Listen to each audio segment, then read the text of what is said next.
एक तरफ बेरोजगारी और दूसरी तरफ सियासी रोजगार। नमस्कार, स्वागत आप सभी का। आवाज की आंच आप देख रहे हैं और आपके साथ मैं हूं पुनीत। छत्तीसगढ़ में प्रदेश सरकार ने युवाओं को 2500 रुपए बेरोजगारी भत्ता देने का ऐलान किया है, लेकिन बीजेपी इस पर सवाल कर रही है। सदन में बेरोजगारी पर तीखी बहस हुई है। बीजेपी सरकार पर लोगों को ठगने के आरोप लगा रही है, तो सत्ता पक्ष बीजेपी पर पलटवार कर रहा है। एक रिपोर्ट देखिए, फिर करेंगे चर्चा।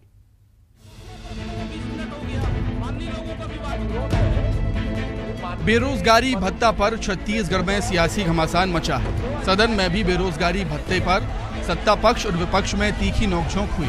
पूर्व मंत्री अजय चंद्राकर ने बेरोजगारी का मामला उठाया और सरकार से प्रदेश में बेरोजगारी की परिभाषा पूछी। चंद्राकर ने CMIA के आंकड़े पर भी सवाल उठाए और कहा कि प्रदेश में बेरोजगारी दर 0.5% बताई जा रही है, लेकिन संख्या बताना संभव नहीं है। इस पर सीएम भूपेश बघेल ने कहा कि हम जिस सर्वे को मान रहे हैं उसे पूरी दुनिया मान रही है। बीजेपी को गर्व करना चाहिए, सबसे कम बेरोजगारी छत्तीसगढ़ में है। माननीय मुख्यमंत्री जी ने बेरोजगारी भत्ता की घोषणा की है। छत्तीसगढ़ सरकार बेरोजगार कौन है ये परिभाषा तय नहीं कर पाई है। आज के प्रश्नों के उत्तर में दिया है बोल रहे हैं, लेकिन जब तक नियम वो पटल में नहीं रखते, नियम राज्यपत्र में प्रकाशित नहीं होता, तब तक वो माना नहीं जाता। अजय चंद्राकर ने भी पूछा कि बेरोजगारी भत्ता के लिए ये कैसे तय होगा कि कौन बेरोजगार है। इस पर जवाब देते हुए उच्च शिक्षा मंत्री उमेश पटेल ने कहा कि भत्ता देने के लिए क्राइटेरिया तय किया गया है। बीजेपी पर निशाना साधते हुए उमेश पटेल ने कहा कि बेरोजगारी का आंकड़ा केंद्र से बंद हो गया है, ऐसे में निजी संस्था के आंकड़े मानने पड़ते हैं। बेरोजगारी भत्ता के लिए हम आवेदन लेंगे, यही हमने कहा। हमने क्राइटेरिया सेट किया है। हमने कहा है कि उसमें आप आय का मापदंड रखा है, हमने उसमें उम्र का मापदंड रखा है, हमने उसमें सरकारी नौकरियों का मापदंड रखा है।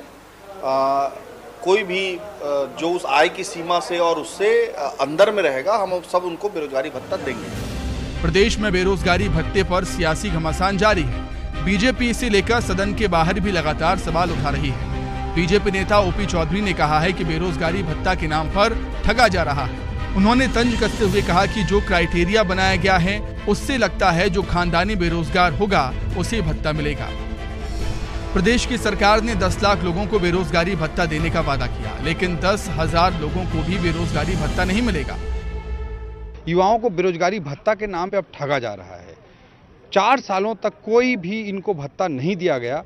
पिछले पेंडिंग को हम देखें तो प्रत्येक युवा का 1.25 लाख रुपए का बकाया कर्जा भूपेश बघेल की सरकार का के ऊपर है, हर एक युवा का। बजट प्रावधान किए किस तरह से ठगना चाहते हैं स्पष्ट होता है। इसके अलावा जो क्राइटेरिया बनाए हैं उससे तो स्पष्ट होता है कि जो खानदानी बेरोजगार होगा उसी चंद लोगों को 200-400 लोगों को ये बेरोजगारी भत्ता देना चाहते हैं। 10 लाख लोगों का कमिटमेंट किए थे, ये मुझे लगता है 10,000 लोगों को भी ये नहीं देंगे और सब छत्तीसगढ़ के युवाओं को ठगे हैं। प्रदेश में चुनावी साल है, ऐसे में बेरोजगारी भत्ते के ऐलान को बड़ा सियासी दांव माना जा रहा है, लेकिन बीजेपी सरकार को लगातार घेर रही है और बेरोजगारी भत्ते के नाम पर ठगने का आरोप लगा रही है। आरोप प्रत्यारोप का दौर जारी है। Bureau report, news 18। तो बेरोजगारी की दर असल में क्या है, इस पर भी घमासान मचा और इस पर भी घमासान मचा सदन में कि बेरोजगारी भत्ता जो देने का ऐलान किया है वो आखिर मिलेगा किस किस को। हमारे साथ 2 खास मेहमान जुड़े हुए हैं चर्चा के लिए। आज धनंजय सिंह ठाकुर, कांग्रेस के प्रवक्ता, जुड़े हुए हैं। धनंजय जी, आपका बहुत स्वागत। साथ में देवलाल ठाकुर, बीजेपी के प्रवक्ता हैं। देवलाल जी, आपका भी बहुत स्वागत है। देवलाल जी, आज हम केवल चर्चा इस बात को लेकर नहीं कर रहे हैं कि पक्ष विपक्ष के बीच में किस बात को लेकर नोकझोंक हो रही है, लेकिन सवाल इस कार्यक्रम से जुड़े वो लोग भी जो कि बेरोजगारी भत्ते का शायद इंतजार कर रहे थे, उनके भी बहुत सारे सवाल होंगे। उस पर भी हम समग्र रूप से चर्चा आज करने वाले हैं। तो सबसे पहले मैं आपसे ये जानना चाहता हूं कि आप जब ये सवाल उठाते हैं कि ये 0.5% सरकार जो है ये बेरोजगारी की दर बता रही है और इससे केवल 10,000 लोगों को फायदा होगा, इसके पीछे क्या तर्क है आप लोगों का? देखिए, इस सरकार की मंशा शुरू से ही नहीं रही है और सरकार के साथ साथ इस प्रदेश के मुख्यमंत्री हैं, उनकी भी मंशा कभी भी ये नहीं रही कि घोषणा पत्र के अपने वादे के अनुसार बेरोजगारों को उनकी बेरोजगारी भत्ता दिया जाए। जैसा कि यहाँ के मुख्यमंत्री सफेदा लगाकर आते हैं, कूट रचना दस्तावेज पेश करने के माहिर खिलाड़ी माने जाते हैं, उन्होंने 4 साल तक बेरोजगारों के बेरोजगारी भत्ते पर सफेदा लगा के रखा हुआ था। अब ये 4 साल बाद उन्हें जब बेरोजगारी भत्ता देने का समय उनको याद आता है, वो भी समय जब याद आता है जब उनको फिर से मैदान में जाना होता है। इनके ही एक प्रभावी जो घोषणा पत्र के मुख्यमंत्री थे, उन्होंने आत्मग्लानि में एक विभाग से इस्तीफा ही दे दिया और वो सार्वजनिक रूप से कह रहे हैं कि हम जब बेरोजगार युवाओं को भत्ता देने के लिए हम तैयार नहीं हो पाए, आज तक भत्ता नहीं दे पाए, तो ऐसे में हम अगर जनता के बीच, युवाओं के बीच जाएंगे तो क्या हाल होगा, उस हस्र को वो बयान कर चुके हैं। अब देखिए इस बात को, जो 0.5% की बेरोजगारी की बात करते हैं, तो इनका जो कांग्रेसियों का जो मूल चरित्र है उसमें ये दिखता है कि एक तरफ 18,78,000 की बेरोजगारी की दर संख्या दिखा रहे हैं, लेकिन लगभग 22 लाख यहाँ पर है बेरोजगार साथी हैं। आखिर उन बेरोजगारों को किस परिभाषा के तहत आप मापदंड में खरे उतरने के लिए बोलेंगे कि उनकी मापदंड क्या होंगे, उनको कैसे परिभाषित किया जाएगा कि यही बेरोजगार है? ये अभी तक इस सरकार ने कोई भी नियम कानून तय नहीं कर वो नोटिफिकेशन जो जारी हुआ, सरकार के जाने का समय भी आ चुका है। ऐसे समय में अगर ये तय नहीं कर पाए तो बेरोजगारी भत्ता देंगे कब? वो नोटिफिकेशन जो जारी हुआ बेरोजगारी भत्ते को लेकर, नियम कायदे बताए गए, किन नियमों के तहत मिलेगा?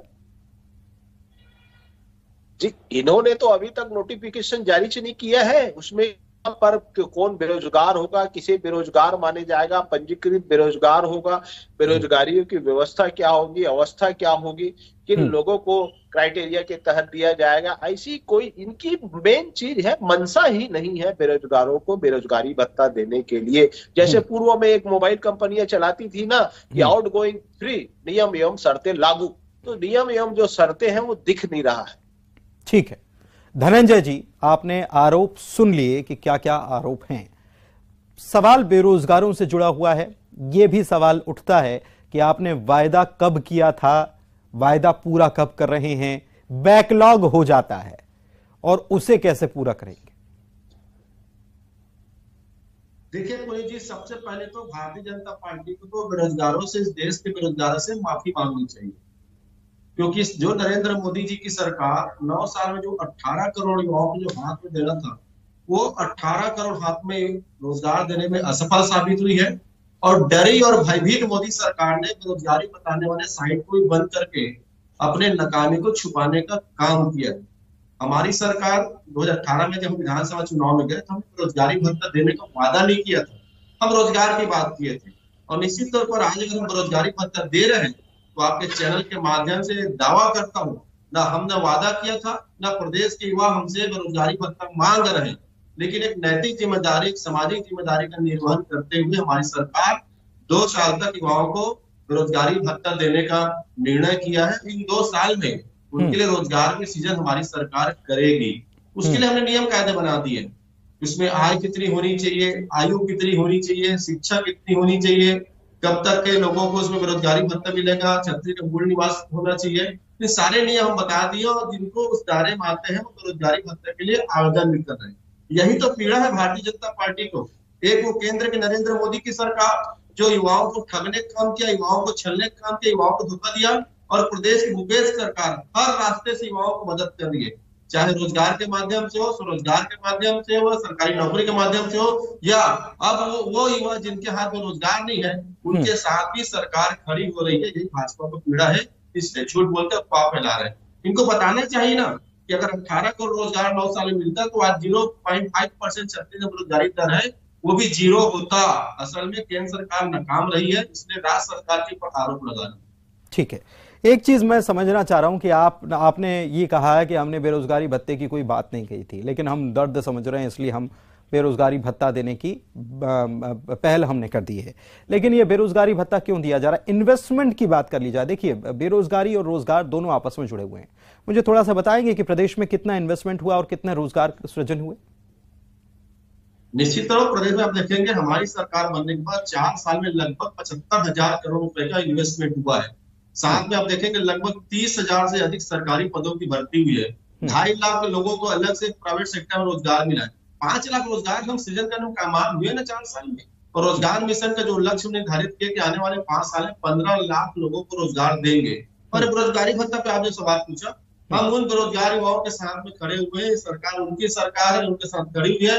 हम बेरोजगारी भत्ता तो दे रहे हैं, लेकिन इस दौरान हम उन युवाओं को स्किल डेवलपमेंट सिखाएंगे, हुनर सिखाएंगे, उनके लिए रोजगार करेंगे, निजी क्षेत्र में उनको रोजगार के अवसर मिलेगा, उसके लिए प्रेरित करेंगे, सरकारी नौकरी के रोजगार के द्वार खुलेंगे तो लाभ मिलेगा ना। लेकिन उन युवाओं को ये एहसास नहीं होने देंगे इस दौर में उनको। लेकिन ये संख्या तो बीजेपी कह रही है कि भाई ये तो बीजेपी का ये आरोप है कि ये जो पहले से बेरोजगार हैं, और ओपी चौधरी को तो आपने सुना, उन्होंने तो कहा कि जो पारिवारिक रूप से पहले से ही चले आ रहे हैं बेरोजगार, उनके लिए ये है। आपने कहा कि निश्चित रूप से आपने कहा कि 2 साल के लिए बेरोजगारी भत्ता मिलने वाला है, लेकिन ये भी आरोप है कि ये इससे केवल 10,000 लोगों को फायदा होगा, क्योंकि आप बेरोजगारी दर जो बता रहे हैं 0.5%। देखिए, मुझे लगता है ओपी चौधरी जी की मानसिक स्थिति ठीक है, समझिएगा। ओपी चौधरी सरकारी नौकरी छोड़कर भागे हैं तो स्वाभाविक सी बात है उनको रोजगारी भत्ता तो नहीं मिलेगा। जब सारे सेटअप क्लियर है कि 21 साल से 35 साल के आयु के बीच में जो युवा है, जो 12वीं पास है, उनको रोजगार नहीं होने के चलते रोजगारी भत्ता देगी हमारी सरकार। दूसरी बात, जिनका 2 साल पहले से पंजीयन होगा, मतलब आज के पंजीयन कराएगा, उसको रोजगार बेरोजगारी भत्ता नहीं मिलेगा। तीसरी बात, इस बेरोजगारी भत्ता के साथ राज्य सरकार उनके स्किल डेवलपमेंट के लिए काम करेगी, उनके हुनर के काम करेगी, रोजगार की व्यवस्था करेगी और उनको सरकारी नौकरी का अवसर भी देगी। तो पीड़ा इनको इसी बात की है ना। ये बता दे 10,000 का आंकड़े कहां से लेकर आए, जब हमारे वेबसाइट में सारे चीज डिटेल क्लियर है। 10,000 का आंकड़े कहां से लेकर आए हैं, इस बात की पीड़ा हो रही है। मैं कह रहा हूं ना, अगर 18 करोड़ रोजगार नरेंद्र मोदी दे देते, बेरोजगारी बताने के साइट को बंद करके मुंह छुपा के नहीं बैठते, 0% बेरोजगारी दर होता। मध्य प्रदेश में भी बेरोजगारी खत्म होती, उत्तर प्रदेश में ठीक है। मैं आपके पास फिर एक सवाल के साथ आऊंगा, लेकिन इस बीच देवलाल ठाकुर साहब के पास चलते हैं। ठाकुर साहब, आप लोग जब सत्ता में थे, आप लोगों ने भी तो बेरोजगारी भत्ते देने की बात कही थी, क्या हुआ उसका? देखिए, मैं पहले इनके मूल बातों का जवाब दे देता हूँ। उन्होंने जो कांग्रेस का जो मूल चरित्र है, इसे समझने की आवश्यकता है। इस प्रदेश में जब 2018 में कांग्रेस की सरकार इस छत्तीसगढ़ प्रदेश में आई, उस समय इन्होंने नियमितीकरण की बात की थी आज, लेकिन उससे भी मुकर रहे हैं। शराबबंदी की बात की थी, उससे भी मुकर रहे हैं कि हमने ऐसा कभी नहीं कहा। बेरोजगारी भत्ता देने की बात की थी, उससे भी मुकर रहे हैं। तो आप जितने भी प्रकार के 36 घोषणाएं की है, उससे आप मुकर रहे हैं। इसी बात का तो रंज है कि यहाँ के युवाओं को आपने कह दिया कि बेरोजगारी भत्ता मांगे ही नहीं। अभी आपके सीएम आवास को घेरने के लिए पूरा यहाँ छत्तीसगढ़ के युवा आपके सीएम आवास को घेरने के लिए पहुंचे थे, तब कहां थे यहाँ के मुख्यमंत्री? उसी के बाद से कहीं न कहीं उसको याद आने लगा कि जब जब युवा बोला है, राज सिंहासन डोला है, तो उनको कहीं न कहीं अपने सिंहासन के डोलने के डर से ही तो ये बेरोजगारी भत्ता देने की बात कर रही है। और मैं ये दावे के साथ कहता हूं कि ये प्रदेश की कांग्रेस सरकार किसी भी बेरोजगारों को बेरोजगारी भत्ता देगी ही नहीं। वो फिर से सफेदा लगाकर, ये मुख्यमंत्री सफेदा वाला मुख्यमंत्री है, सफेदा लगाकर आया है। बेरोजगारों को बेरोजगारी भत्ते में भी सफेदा लगा दिया, अनियमित कर्मचारियों को भी नियम कानून बनाकर सफेदा लगा दिया, शराबबंदी पर भी सफेदा लगा दिया। तो ये अपने मूल चरित्र से कांग्रेस और कांग्रेस के मुख्यमंत्री हट नहीं सकते। भारतीय जनता पार्टी में बेरोजगारी भत्ते की बात नहीं है, वहां पर तो लोगों को रोजगार देने के लिए कई प्रकार के कार्यक्रम चलाए गए और युवा बेरोजगारों को रोजगार देने के लिए हर प्रयास किया गया। लेकिन मैं ये आपसे पूछना चाह रहा हूँ कि आपने बेरोजगारी भत्ता देने की बात जब आप सत्ता में थे, तब आपने कही थी ना, आपने दिया था क्या? जी दिया। मैंने कह रहा है ना, हमने तो लोगों को रोजगारी दे दिया। ये तो ना रोजगार दे रहे हैं ना बेरोजगारी भत्ता दे रहे हैं। जब रोजगारी दे दिया होता तो फिर बेरोजगार नहीं। ठीक है। फिर वो नए बेरोजगार आए तो उनका कितना प्रतिशत है? धनंजय जी, मैं आपके पास आता हूं। ये सवाल खड़ा हो रहा है और आपके ऊपर, मंशा के ऊपर सवाल खड़े किए जा रहे हैं, लेकिन मैं ये समझना चाह रहा हूं कि आपने कहा कि 2 साल पहले जिन्होंने रजिस्ट्रेशन कराया होगा, तो उनका डेटा तो अभी सरकार के पास होगा कि किन लोगों ने, कितनी संख्या है इसकी, थोड़ा बता दीजिए देवलाल जी को। निश्चित तौर पर मैं तो बता रहा हूँ ना, सारी चीज पारदर्शी तरीके से हमारे यहाँ साइड में है। हम कोई नरेंद्र मोदी जी की तरह डरपोक नहीं है। चुनाव तक आपका डेटा तैयार नहीं हो पाएगा। आप किसी भी बात को केंद्र सरकार पर डालकर बच नहीं सकते। ये सुन नहीं पाए, मौलाना अरे ये सुननी फर्जी पानी, बात कोई करने भी को सुन नहीं डेटा आपका पाएंगे। तैयार नहीं हो अरे पाएगा। सुन ले बात भाई, सुन ले। डेटा मांग लेते हैं ना अभी देवलाल जी। देवलाल जी देखिए, रोजगार कार्यालय में रजिस्ट्रेशन जो है उसका डेटा तो पता चल जाएगा, फिर वो 2.5 लाख आमदनी या 12वीं पास, इसको बाद में बाइफरकेट सरकार कर लेगी, लेकिन पहले कितने लोगों का रजिस्ट्रेशन है इससे पता चल जाता है। बताइए धनंजय जी। बोलिए, सुनने की क्षमता रखती। मैं कहा ना, हमारी सरकार ना तो नरेंद्र मोदी जी की तरह युवाओं से धोखा करती, ना ठग करती है, ना हमारी सरकार डरपोक है जैसे नरेंद्र मोदी जी ने रोजगार देने में सफलता जवाब दीजिए। बेरोजगारी बताने वाले साइट को बंद कर दिए। आज हमारे साइड में बेरोजगार, अरे आप डेटा बताइए, सुन लेंगे भाई, सुन लीजिए ना। अरे फर्जी बात मत कर, सुन ले भाई, सुन ले भाई, डिबेट में आया है, चर्चा सुन ले। दूसरी बात, डॉक्टर रमन सिंह ने धोखा दिया था प्रदेश के युवाओं को कि बेरोजगारी भत्ता देंगे, 15 साल में नहीं दिए। नरेंद्र मोदी ने धोखा दिया देश के युवाओं को। हमारे मुख्यमंत्री ने रोजगार की बात की, हमने रोजगार दिया। और एक कह रहे थे ना कि अनियमित कर्मचारी की बात से इंकार करते हैं, हमारे नेता ने कभी नहीं कहा कि हमने अनियमित कर्मचारियों से नियमित करने का वादा नहीं किया। हम आज भी कहते हैं नियमित करने का वादा किया और आज भी कहते हैं हम शराबबंदी का वादा किया है, लेकिन बेरोजगारी भत्ते का वादा रमन सिंह ने किया था। और एक झूठ फरेब करना नरेंद्र मोदी। चलिए वो डेटा बता दीजिए, डेटा धनंजय जी वो डेटा बताइए, डेटा बताइए। 18 लाख के आसपास बेरोजगार पंजीकृत है, उसमें डेटा कलेक्ट कर लेंगे, पंजीयन पंजीकृत हो जाएगा। अब तो डेटा हमारे पारदर्शी है। तो ये 2 साल वाला क्लॉज क्यों रखा गया? 2 साल वाला क्लॉज क्यों रखा गया? क्योंकि मैं इसलिए मैं समझना चाह रहा हूं, क्योंकि सुन तो लीजिए, कोरोना काल में तो बेरोजगारी और बढ़ गई, कोरोना काल में तो और बेरोजगार बढ़ गए, जिनकी नौकरी छूट गई, जो बेरोजगार हैं उन्होंने अगर रजिस्ट्रेशन नहीं कराया तो आप उनको गिनती में भी नहीं लेंगे। नहीं, उनका जीवित पंजीयन होगा जो 21 से 35 वर्ष के दायरे में आते लेकिन हैं। 2 साल कोविड के 2 साल पहले की बात कर रहे हैं, हम तो कोविड के दौरान की बात तो नहीं कर रहे हैं। स्वाभाविक बात है, वो कोविड के दौरान अगर रोजगार छूटा उसके पसंद तो पंजीयन तो होगा ना भाई। नहीं ठीक है, लेकिन 2 साल पहले जिसने पंजीयन करा लिया होगा वो ठीक है, उसको अगर दे भी देंगे और उसके बाद अगर उसका पंजीयन कोई करवाता है तो उसको 2 साल इंतजार करना पड़ेगा। ऐसा क्यों? 2 साल बेरोजगार क्या करेगा? वो बेरोजगार नहीं है, हम तो रोजगार की व्यवस्था कर रहे हैं। लेकिन अगर जो पंजीयन 2 साल पहले कराया है, हमने कहा ना, हम ना तो नरेंद्र मोदी जी की तरह धोखाबाज है, ना रमन सिंह की तरह धोखा देते हैं। हम जो कहते हैं उसको पूरा करते हैं। इसीलिए तो नरेंद्र मोदी जी ने वो साइट को बंद कर दिया, क्योंकि उन्होंने 18 करोड़ युवाओं को रोजगार देने का वादा किया था, नहीं दे पाए। नहीं, लेकिन धनंजय जी मैं इस बात को आपसे समझना चाह रहा हूं कि जब आपने, देखिए धनंजय जी, सरकार ने जब इस बात का ऐलान किया कि बेरोजगारी भत्ता हम दे रहे हैं, 2,500 रुपए देंगे, ठीक है, निश्चित रूप से बेरोजगार को एक उम्मीद बंधी होगी, आस बंधी होगी। मुझे इतना जवाब दीजिए कि जब आपने ऐलान किया तो ये आपने क्लॉज क्यों रख दिया? आज जो बेरोजगार है अगर वो जाकर पंजीयन कराता है, क्या उसे नहीं मिलना चाहिए? क्या वो 2 साल और इंतजार करे तब उसको देंगे? क्यों नहीं मिलना चाहिए? मुझे ये बताइए, क्लॉज क्यों रखा गया? सुन लीजिए, पहली बात आप समझ लीजिएगा, बेरोजगारी का पंजीयन कब होता है? जब छात्र 8वीं पास करता है, रोजगार दफ्तर में जाकर पंजीयन कराता है। जब छात्र 10वीं पास करता है, रोजगार दफ्तर में जाकर पंजीयन कराता है। जब छात्र 12वीं पास करता है तब रोजगार दफ्तर में जाकर पंजीयन कराता है। जब छात्र ग्रेजुएशन करता है तब जाकर पंजीयन कराता है। इंजीनियरिंग करता है तो पंजीयन कराता है। मेडिकल पास करता है तो पंजीयन कराता है। पंजीयन का सिस्टम तो यही है ना। क्या पहली क्लास के बाद पंजीयन होता है? क्या नहीं होता? तो हर साल हो सकता है वो, तो कंटिन्यू है, तो वो हर साल हो सकता है। तो जो 21 से 35 साल के जो उम्र के लोग का पंजीयन है, जो पंजीयन जीवित है, वो इस दायरे में आएंगे, उसमें कोई प्रश्न ही नहीं उठता। उसमें तो पंजीयन जीवित है उनका ना भाई, और जो पंजीयन करा चुके हैं, नहीं, जो हाल ही में पंजीयन कराएगा उसको क्यों नहीं मिलेगा? आज कैसे पंजीयन उसका? जो 8वीं पास कर लिया होगा, जो 12वीं नहीं, मैं कह रहा हूं कि किसी ने 12वीं पास कर ली और आज पंजीयन कराया तो क्यों नहीं मिलेगा? आपके कहने से नहीं होगा ना, पंजीयन करने का नियम है। आप जो कहो उससे नहीं होगा, पंजीयन का जो नियम है। नहीं, मेरे कहने से नहीं, मैं ये आपसे पूछ रहा हूं कि कोई आज पंजीयन कराता है तो उसे 2 साल क्यों इंतजार करना पड़ेगा? नहीं, आपके कहने से नहीं होगा ना, मेरी बात मत सुन लीजिएगा। पंजीयन का नियम होता है, मेरे कहने से नहीं होगा। आपका तात्पर्य आप और हम दोनों से है, उसकी नियमावली है। चलिए ठीक है, नियमावली है और सवाल बीजेपी इसको लेकर उठा रही है, लेकिन सरकार की तरफ से जवाब दिया जा रहा है, नियमावली की बातें कही जा रही है। बहुत शुक्रिया आप दोनों का हमारे साथ चर्चा में शामिल होने के लिए। इसी के साथ आज की डिबेट में इतना ही। नमस्कार।